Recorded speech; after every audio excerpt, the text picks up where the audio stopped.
4, 3, 4, 3, 4, 3, 4. Agora, continua marcando tempo no pezinho. 1, 2, 3. A gente vai começar a fazer a batida no... Agora vai indo 1, 2 e 3, tá certo?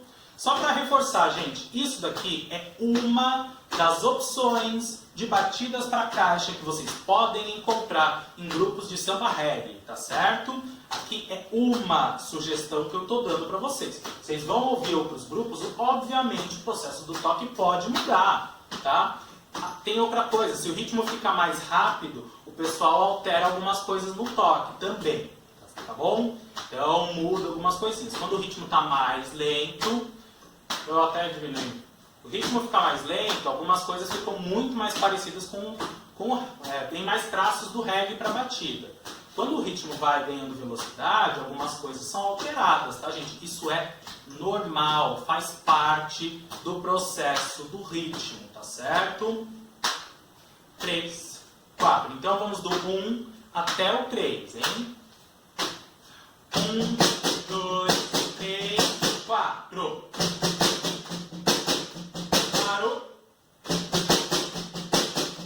Segura.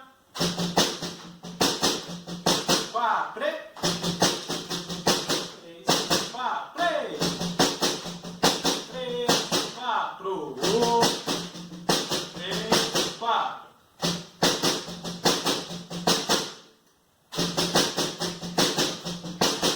3, 4. Junta tudo. 2, 3, 4. 1, 2, 3, 4. 3, 4. 2, 3, 4. 1, 2, 3, 4. 1, 2,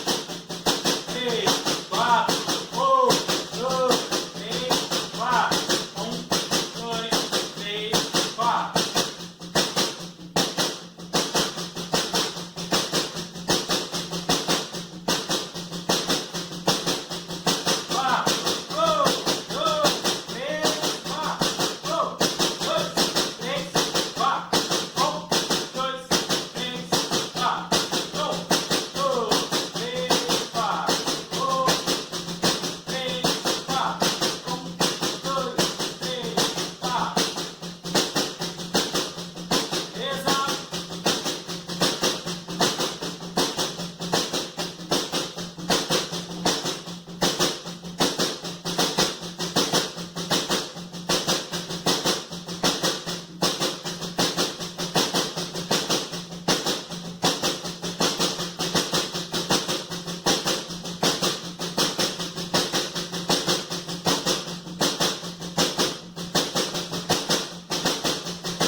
'Certo, gente? Bem, vou já tirar a caixa por aqui, né? Porque o nosso tempinho está acabando, né? Já está acabando o nosso tempo. Então, uma das alternativas que a gente pode ter para tirar a caixa. Ou a gente vai lá, aperta um gancho, olha como é que é o gancho. O gancho é desse jeito. Então eu tenho que apertar em um dos lados. Deixa eu ver se assim pega. Tem que apertar em algum dos lados para que ele desencaixe, tá? E aí eu recoloco e tiro ele. Ou uma outra maneira é você virar a caixa e tirar como se fosse uma peça de roupa, tá bom? Então a gente vai fazer o seguinte, vamos nos despedir agora. Na próxima aula eu vou falar do repinique, aí vocês vão entender as particularidades, o processo de toque, como é que a gente faz, tá? E na próxima aula a gente se vê, tá bom? Espero que vocês tenham gostado. Em caso de dúvida, se você não entendeu alguma coisa, deixa aí no comentário, compartilha esse vídeo com quem você achar que de repente goste do conteúdo que a gente está fazendo. Vou ficar muito satisfeito. Muito obrigado pela atenção de todo mundo e tchau!